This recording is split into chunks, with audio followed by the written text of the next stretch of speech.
Hello again, and welcome to the second video in my series showing off my Xbox game collection. This video is for games 16 through 30. We're going to go ahead and start off with the next game here in our set, and it's another sports game, Madden 2005. If you watched the first Xbox video, you'll remember that I said these were definite bargain bin impulse buys. I do not play sports games, I'm not into them. But if they were cheap and they were complete, I added them to the collection. And when I say cheap, quite a few of these were not only cheap, but they were more like 99 cents cheap. That's fine with me. Magic Battlegrounds, Magic the Gathering, based on the card game. I love the card game, and I always intended on checking this out, yet never got around to doing so. This is a game that I would like to eventually check out. I'm not sure how far based it is on the card game. I don't know if it plays like it, but it's something that I will definitely have to check out at some point. Manual and disc, of course, are both inside the case. Oh, goody. Not only is it a sports game, but Derek Jeter's on the front cover. So guess what? Moving on. That brings us to Mech Assault.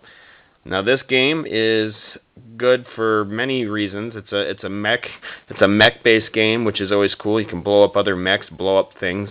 That's always cool. But the best part of this game is that this is the game that you need to soft mod your Xbox. And if you don't know how to soft mod an Xbox with Mech Assault, or you don't know what I'm talking about, just go ahead and Google search that, and you'll see that that is pretty much the main reason why I own a copy of this game. Hard to find this original version. This was not a bargain bin buy. This was an eBay purchase that I spent a few dollars on. It has to be a specific copy of the game with a specific serial number encoded on the center ring of the disc. I've got the actual copy that was necessary for the soft mod exploit. Manual, of course, is included.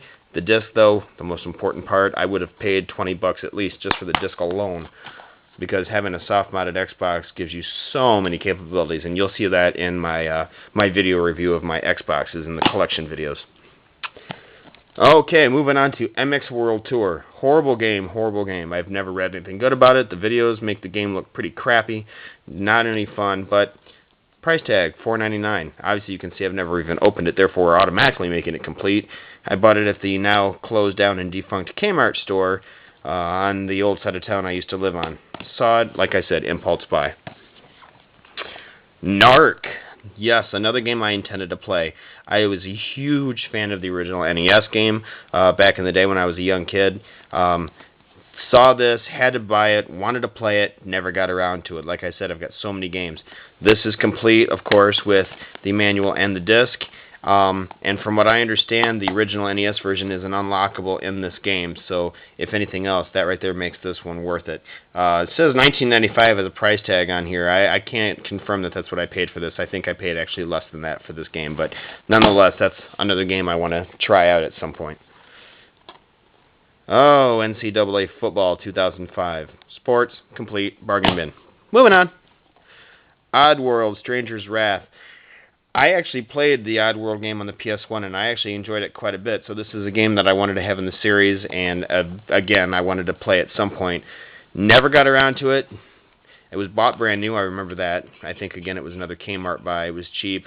I opened it up and looked at it, and then that was about it. It went back on the shelf. But this is another game in my list of must-try-outs. Panzer Dragoon Orta.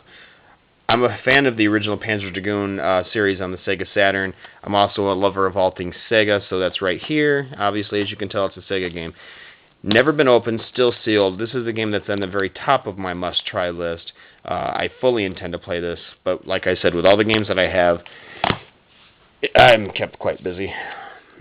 Project Gotham Racing 2. Really good racing game. The PGR series is actually a pretty decent racing series. I didn't play this too much, but I did play it a little bit. Pretty good graphics, pretty decent racing game. Kind of a Gran Turismo type game. Booklet and disc, of course, are both inside the case. Rogue Ops. Yeah, I don't know what this game's about. I have no idea. Really, I don't. But it had a hot chick on the cover. It was cheap, and it was rated M for mature. So I don't know. I thought maybe there'd be some good stuff in it. It's always possible. Disc and manual are both inside the case. Maybe I'll check this one out someday. Don't know. Okay, this is a 2-in-1 shot. Not for resale. I'm not sure if this was included with a system or not, but it was found in a bargain bin at GameStop, so I had to buy it. On the one side, you've got Sega GT 2002. Now, I love the original Sega GT on the Sega Dreamcast. Loved my Sega Dreamcast.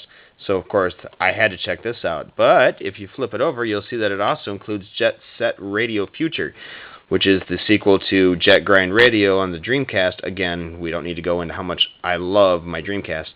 Jet Grind Radio was such a great game. This one is also a really, really good game, true to the original, cel-shaded animation, rollerblading, and spraying graffiti everywhere.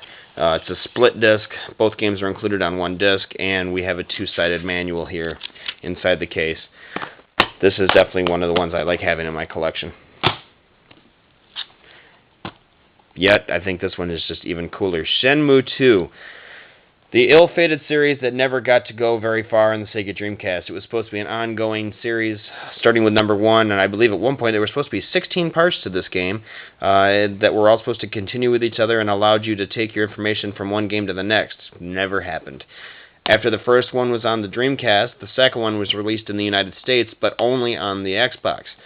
For Dreamcast owners, they got the second one in Europe and Japan. This copy is particularly interesting because, yes, it's used, but finding one used with the original bonus DVD in the back is a lot harder to come by. Most of them are missing. The DVD allowed you to watch a movie-based format of the story that happened in the first game so that you'd be fully caught up to begin playing the second game.